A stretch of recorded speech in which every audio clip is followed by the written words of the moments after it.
Hello students, welcome to study fi success. आज हम अपने चैप्टर 4 का सेकंड पार्ट करने जा रहे हैं, that is structure of atom. अब तक हमने इसमें इलेक्ट्रॉन, प्रोटॉन, न्यूट्रॉन्स इन सब की बात भी कर ली थी, हमने एटॉमिक मॉडल्स की भी बात कर ली थी, राइट। अब उसके बाद हम चलते हैं अपने किसके, एटॉमिक नंबर के ऊपर कि एटॉमिक नंबर की बात क्या है। ठीक है, हमने वो वाली बात नहीं करी थी। अब एटॉमिक नंबर होता क्या है। अब किसी भी एटम के न्यूक्लियस के अंदर जितने भी टोटल नंबर ऑफ प्रोटॉन होते हैं, मतलब कोई सपोज कीजिए कोई एटम है, उसका न्यूक्लियस है, ठीक है। अब इसके अंदर जितने भी प्रोटॉन्स होंगे वो सब आपके क्या कहलाते हैं, एटॉमिक नंबर में होते हैं। मतलब जितने भी किसी भी एटम के अंदर प्रोटॉन होते हैं ना, हम उसको वो एटॉमिक नंबर कहलाता है। जैसे अगर मैं आपसे बात करूँ हाइड्रोजन, तो हाइड्रोजन का एटॉमिक नंबर होता है 1, क्योंकि उसमें एक ही प्रोटॉन होता है। मतलब आप सिंपल समझ सकते हैं, जो इलेक्ट्रॉन्स होते हैं ना, वो तो आते जाते रहते हैं। मतलब एटम जो होता है वो इलेक्ट्रॉन को देता रहता है, किसी से गेन करता रहता है, लेकिन जो प्रोटॉन होता है उसके साथ ऐसा नहीं होता। तो जितने उसमें एक्चुअल नंबर ऑफ प्रोटॉन्स होते हैं ना, उसके बेसिस पे आप उसका एटॉमिक नंबर पता कर सकते हैं। ठीक है। N atomic number is the identity of an atom. Atomic number क्या है, उसकी आइडेंटिटी होती है। Changing atomic number means changing the atom. अगर एटॉमिक नंबर बदल रहा है, इसका मतलब एटम भी बदल रहा है। एटॉमिक नंबर को किससे डिनोट करते हैं, कैपिटल Z से। Z equals to number of proton. अब अगर हम किसी न्यूट्रल एटम की बात करें, उसमें प्रोटॉन और इलेक्ट्रॉन्स क्या होते हैं, इक्वल होते हैं। ये बात हम सारी कुछ पहले कर चुके हैं। तो मुझे लगता है आपको ये वाली बात क्लियर हुई होगी कि जो आपका एटॉमिक नंबर होता है वो कैसे होता है। मतलब जितने भी उसके अंदर प्रोटॉन्स होते हैं उसके बेसिस पे आप उस चीज़ को देख सकते हैं। जैसे अगर मैं आपसे बात करूँ ऑक्सीजन की, तो अब ऑक्सीजन का क्या होता है एटॉमिक नंबर। ऑक्सीजन का एटॉमिक नंबर इज 8।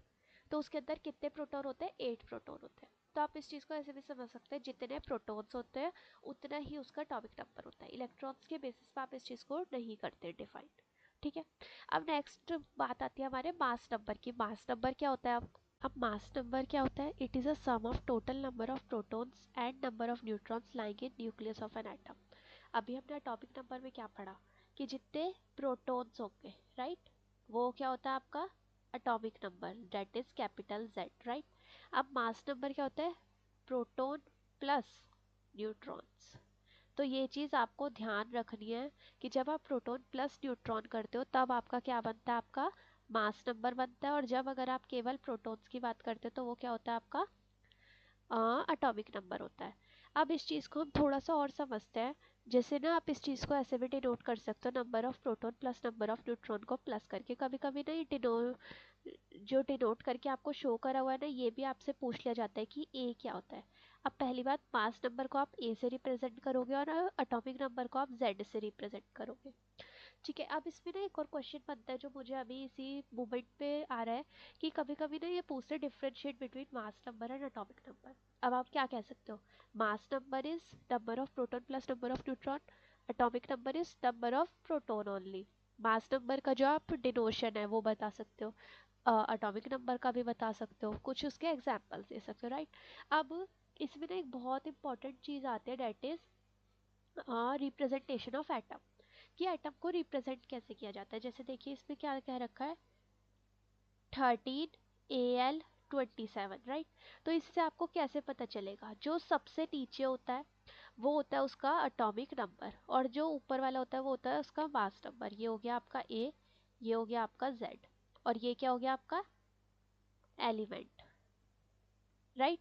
तो atomic number of aluminium is 13, mass number of aluminium is 27, और ई क्या है, सिंबल ऑफ एलिमेंट। मतलब रिप्रेजेंटेशन ऑफ एटम क्या है, ये है कि ई डेट इज आपका एलिमेंट, जेड यानी आपका क्या एटॉमिक नंबर, और ए इज योर मास नंबर।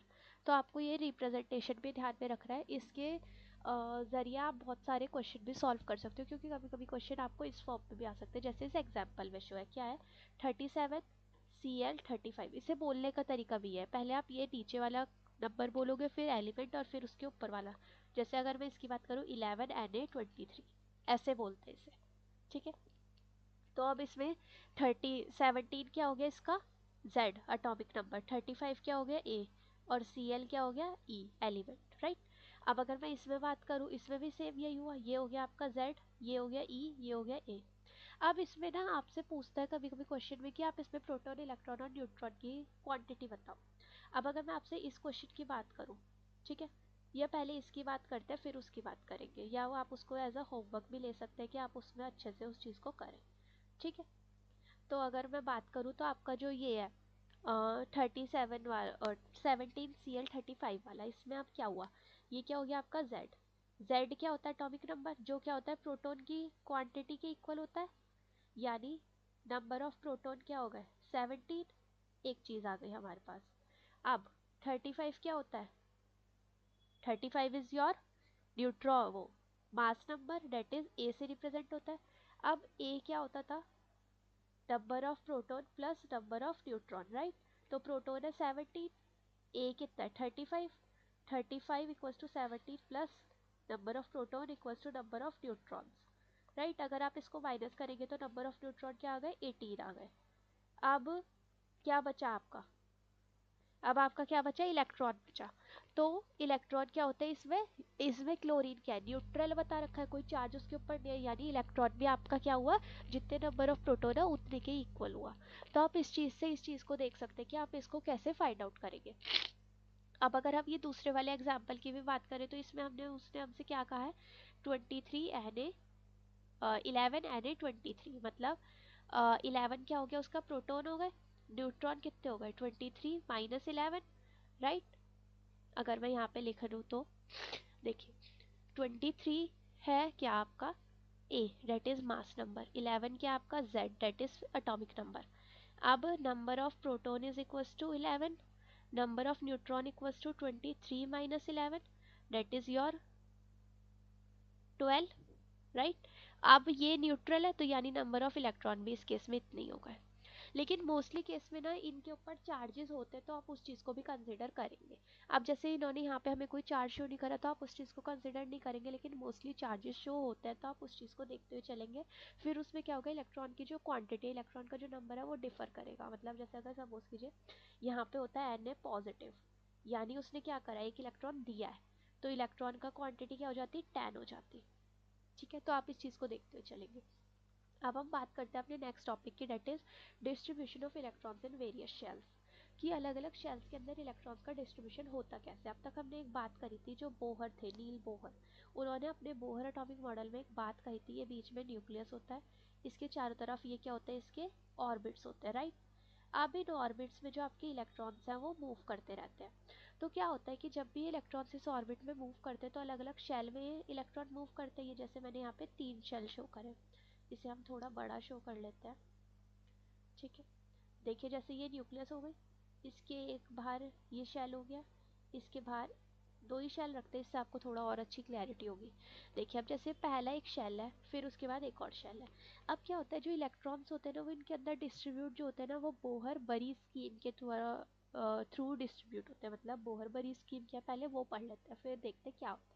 ठीक है, अब इस स्कीम में क्या बात है, filling of electron in an atom is done in accordance to 2n to the power 2 f, where n is the number of shell and 2n to the power 2 represent the total number of electron that can be accommodated in the particular shell। मतलब इसको ना 2n to the power 2 होता है ये basically. इस फॉर्मूले में आप क्या कर सकते हैं 2n स्क्वायर, इसको आपको याद रखना है कि एक शेल में कितने आएंगे, और n क्या है यहाँ पे शेल, कौन से नंबर का शेल है, राइट। तो जैसे अगर मैंने बोला n इक्वल्स टू 1, तो यानी 2 1 की स्क्वायर यानी 2। तो पहले शेल में कितने इलेक्ट्रॉन आएंगे, केवल मैक्सिमम टू मैक्सिमम 2 इलेक्ट्रॉन। अब मैंने बोला 2 2 टू दी पावर 4, ये हो गया n इक्वल्स टू 2 के लिए। तो इसमें कितने आएंगे 2 मल्टीप्लाई बाय 4 दैट इज 8, यानी जो आपका सेकेंड शेल है उसमें कितने इलेक्ट्रॉन्स आएंगे 8 आएंगे, राइट। अब उसके बाद n इक्वल्स टू 3, उसमें कितने आएंगे 18 electrons, n equals to 4 32 electron. और ये इसी वे में इसका पूरा चलता रहता है। ये होता है आपके बोहर बरी स्कीम की, मतलब उसमें आपको क्या कहता है जो इलेक्ट्रॉन्स की फीलिंग है वो किस बेसिस पे होता है 2n स्क्वायर के बेसिस पे होते हैं। यहाँ पे आई गेस ये मिस प्रिंटिंग है, लेकिन आप इस चीज़ को याद रख सकते हैं 2n स्क्वायर जो ये फॉर्मूला है इसके बेसिस पे आप शेल में कितने इलेक्ट्रॉन्स है उस चीज़ को डिटरमाइन कर सकते हैं, राइट। फिर इसमें एक और पॉइंट आता है the outermost shell can't hold more than electron while second last shell can't have more than 18 electron even though may have the capacity to hold more electron। मतलब जो इनके ये शेल्स है, मतलब जितने इनमें बोल रखे कि इसमें इतने ही शेल आ सकते हैं, वो सिर्फ उतने ही होल्ड कर सकते हैं, वो उससे ज़्यादा होल्ड ही नहीं कर सकते, भले उनके पास कैपेसिटी भी हो। अब आप इस चीज़ को ऐसे भी ध्यान रख सकते हैं कि अगर उनके पास कैपेसिटी भी होगी और अगर आपने वो इलेक्ट्रॉन दे भी है तो भी वो एटम अनस्टेबल रहेगा। तो इसलिए आपको जितने उसमें कैपेसिटी है, कैपेसिटी इन द सेंस जितने वो होल्ड कर सकता है, सिर्फ आप उस इलेक्ट्रॉन के उस शेल में उतने ही फिल करेंगे, राइट। अब जैसे अगर इन्होंने एक एग्जांपल दिया है कि Ca calcium, Ca is your calcium, right. अब इसको 20 है the electron distribution will be, अब पहले में क्या आएगा 2 इलेक्ट्रॉन, फिर 8, फिर 8, फिर 2।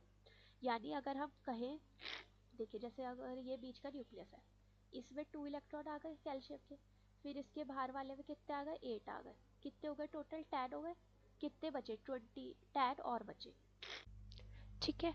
अब टोटल कितने हो गए 10 हो गए, यानी अब टोटल 20 थे, हमें कितने और ऐड करने 10 और ऐड करने, राइट। अब अगर हम अपने 2n² वाले फॉर्मूले की बात करें उसके अकॉर्डिंग तो थर्ड शेल में 18 इलेक्ट्रॉन्स आ सकते हैं, लेकिन अब यहाँ पे एक ट्विस्ट आता है केमिस्ट्री के अंदर, वो क्या है, जब भी आप इस शेल्स में इलेक्ट्रॉन्स की फिलिंग करते हैं तो आपके इलेक्ट्रॉन्स किस बेसिस पे फिल होते हैं, पहले शेल में 2, फिर 8, फिर 8, देन 18। मतलब थर्ड शेल पे आप मैक्सिमम टू मैक्सिमम 8 इलेक्ट्रॉन्स ही फिल करेंगे, ऑल दो 2n² फॉर्मूले के अकॉर्डिंग उसमें 18 इलेक्ट्रॉन्स आ सकते हैं, ठीक है। तो अब फिर से थर्ड शेल में कितने आ गए 8 आ गए, राइट। फिर उसके बाद क्या बचा हमारे 2 और बचे, तो उसके लिए हम फोर्थ शेल का यूज़ करेंगे। तो आप इस चीज़ को ध्यान रखेंगे कि आपके जो इलेक्ट्रॉन्स है वो किस फॉर्म में फिल होंगे हमेशा, 2, 8, 8, 18, राइट। आप पहले में 2, फिर 8, फिर 8, फिर 18, तो इस चीज़ को आप ध्यान रखेंगे। अब अगर मैं आपसे बात करूँ कि 20 थे, तो इन्होंने क्या लिखा है 2, 8 आ गए, फिर 10 फिल करना गलत होगा, जबकि वो 18 इलेक्ट्रॉन्स को कैरी कर सकता है, क्योंकि ये एक ट्विस्ट है इस केमिस्ट्री में। और ये इस चीज़ को आप ऐसे इजीली नहीं समझ पाएंगे, हमेशा इलेक्ट्रॉनिक कॉन्फ़िगरेशन की मदद से ही समझा जा सकता है। अभी के लिए आप इस चीज़ को ध्यान रख सकते हैं कि ऐसे ही फिल करने होते हैं, ठीक है। अब इसमें एक और बात आती है, the outermost shell can't hold more than 2 electrons and the penultimate shell can't hold more than 8 electrons unless the preceding inner shell anti-penultimate shell is filled completely obeying 2n² rule। मतलब जो आपका सबसे बाहर वाला शेल है वो 2 electron से ज़्यादा होल्ड नहीं कर सकता। फिर पेनल्टी वेट, मतलब जैसे ये आपका न्यूक्लियस है, ये आपका आउटर मोस्ट शेल कहलाएगा, मतलब यहाँ पे इन लोगों ने इस चीज़ को ऐसे बोला हुआ है। फिर एक और जो इसके बाहर वाला शेल है ये होता है आपका पेनल्टी वेट शेल, ये 8 इलेक्ट्रॉन से ज़्यादा नहीं होगा। और फिर जो इसके बाहर वाला है वो होगा एंटी पेनल्टी वेट शेल, मतलब आप ऐसे समझ सकते हैं, अगर मैं बाहर से बात करूँ, सपोज कीजिए ये आपका थर्ड वाला शेल है, राइट। ये हो गया इनका आउटर मोस्ट, ये हो गया पेनल्टी वेट, ये हो गया एंटी पेनल्टी वेट जो सबसे इनर है, ऐसे ये बाहर से भी बात कर सकते हैं। तो आप इस चीज़ को ध्यान रखेंगे, सारे जो शेल्स है वो 2n² रूल को फॉलो करें, तभी आप इस चीज़ को लेके आगे बढ़ सकते हैं, राइट। अब हम बात कर लेते हैं थोड़ी सी कि कैसे ये इलेक्ट्रॉन्स का डिस्ट्रीब्यूशन होता कैसे, मतलब कैसे ये अलग अलग उसमें आते हैं, राइट, कि सबके बीच में वो उनका डिस्ट्रीब्यूशन और कैसे किस शेल में कितने आएंगे, एक दो एग्जांपल लेके हम बात करते हैं। वैसे हमारे पास आगे भी ये सारा कुछ है, लेकिन थोड़ी सी बात हमें यहीं पे भी करनी पड़ेगी जिससे आपको क्लियरली हो पाए। जैसे देखिए हम बात करते हैं सोडियम की सबसे पहले। अब आपको पता है सोडियम का एटॉमिक नंबर होता है 11, राइट, 11 होता है। तो अब अगर मैं बात करूँ 2n² फॉर्मूले से, राइट, अब अगर n इक्वल्स टू 1 है तो 2, 1 का स्क्वायर क्या हो गया 2, यानी पहले इलेक्ट्रॉन पहले शेल में कितने इलेक्ट्रॉन्स आ गए 2 इलेक्ट्रॉन्स आ गए। फिर n इक्वल्स टू 2 हुआ तो 2, 2 का स्क्वायर, यानी 2 मल्टीप्लाई बाय 4, 8 इलेक्ट्रॉन्स। अब 11 था तो 2, 8, 1, यानी एक इलेक्ट्रॉन बच गया, है ना। तभी तो ये 2 और 8 कम्प्लीटली फिल्ड होंगे शेल, मतलब जैसे आपका ये न्यूक्लियस है, ये वाला शेल कम्प्लीटली फिल हो गया, इसके बाहर वाला शेल भी कम्प्लीटली फिल हो गया, पर एक इलेक्ट्रॉन अभी भी ऐसा था जो बाहर बच गया था। तो मोस्टली केसेस में सोडियम क्या करता है, ये अपना एक इलेक्ट्रॉन ऐसे दान में दे देता है, मतलब किसी और को दे देता है। इसलिए मोस्टली केसेस में आप पाएंगे कि जो सोडियम है ना वो Na पॉजिटिव की फॉर्म में एग्जिस्ट करता है। कभी भी सोडियम अगर Na की फॉर्म में एग्जिस्ट होता है ना तो मोस्टली केसेस में ऐसा होता है क्योंकि वो अनस्टेबल रहता है। अब ये बार बार मैं स्टेबल अनस्टेबल वर्ड यूज़ कर रही हूँ तो आपके माइंड में क्वेश्चन भी आ रहा होगा ये होता क्या है, राइट। तो स्टेबल मीन्स क्या होता है, अगर हम अपनी नॉर्मल लैंग्वेज में बात करें तो स्टेबल मीन्स क्या होता है कि कोई भी चीज़ स्थिर है, राइट। कोई भी चीज़ स्थिर कब होती है, मतलब अगर आप अपनी लाइफ की भी बात करो, आप लोग कब ऐसे स्टेबल फील करते हो, मतलब जब कोई ऐसे कोई प्रॉब्लम नहीं है या प्रॉब्लम्स से आप इफेक्टिव नहीं हो रहे हो, राइट, तभी आप अपने आप को स्टेबल कहते हो। अब जब भी अगर इसके दोनों शेल्स कम्प्लीटली फिल रहेंगे तो क्या सोडियम को कोई दिक्कत होगी कि मुझे किसी से इलेक्ट्रॉन लेना या मुझे किसी को इलेक्ट्रॉन देना, नहीं, वो एकदम स्टेबल फील करेगा कि जितने मेरे पास है, हाँ मैं खुश हूँ उसमें, मुझे ना किसी को दे रहा है ना, मतलब उसके पास लाइफ में कोई ऐसा नहीं होगा कि मुझे कुछ करना है अपने आपको स्टेबल करने के लिए। तो इसलिए हमेशा हर एक एलिमेंट क्या ट्राई करता है कि वो अपने आप को स्टेबिलिटी मेंटेन करना चाहता है। तो इस चीज़ को आपको ना यहीं पे समझना पड़ेगा, तभी हम आगे इस चीज़ की और बात कर पाएंगे कि कैसे हम ये स्टेबिलिटी को मेंटेन करते हैं एलिमेंट्स की, क्योंकि तभी वो आगे अपने बॉन्ड्स बना पाते हैं, तभी उनसे आगे फॉर्मूलाज निकल पाते हैं, और तभी वो क्या करते हैं अपने आगे और ज़्यादा कॉन्फ़िगरेशन हम इजीली समझ पाते हैं। जैसे अगर मैं एक और बात करती हूँ क्लोरीन की, इसका एटॉमिक नंबर होता है 17। अब 2n² फॉर्मूले से आपको याद हो गया होगा, पहले में 2 आते हैं फिर 8 आते हैं फिर 18 आते हैं, लेकिन हमने अभी ऊपर बात करी 2 8 8 ऐसे आएंगे। अब अगर मैं इसे प्लस करूँ तो ये कितना हो गया, 18 इलेक्ट्रॉन्स हो गए, लेकिन इसके पास तो 17 ही इलेक्ट्रॉन्स है टोटली, मतलब 17 ही मैक्सिमली ये दे सकता है अपने आप को फिल करने के लिए। तो अब अगर मैं बात करूँ, ये न्यूक्लियस हो गया, ये शेल कम्प्लीटली फिल, इसके बाहर वाला शेल भी कम्प्लीटली फिल, जो इसकी ये बाहर वाला शेल है ये तो अनस्टेबल हो गया, इसमें 7 ही इलेक्ट्रॉन्स है बस, चाहिए कितने होते हैं 8। अब क्या इजी है कि वो एक इलेक्ट्रॉन किसी से ले ले या अपने 7 इलेक्ट्रॉन किसी को दे दे, क्या इजी है, आप खुद सोचिए इस बात को। किसी से एक सवाल लेना इजी है, अपने 7 सवाल उसे देना इजी है, राइट, ऑब्वियस सी बात है, किसी से एक लेना इजी है। तो आप मोस्टली केसेस में पाएंगे जो क्लोरीन होता है ना, वो हमेशा Cl नेगेटिव की फॉर्म में एग्जिस्ट करता है, कि वो हमेशा एक इलेक्ट्रॉन किसी से लेना प्रेफर करता है, जिससे वो अपने आप को स्टेबल बना सके, जिससे अगर वो स्टेबल हो जाएगा तो आगे उससे वो किसी के साथ भी बॉन्ड फॉर्मेशन कर सकता है आगे।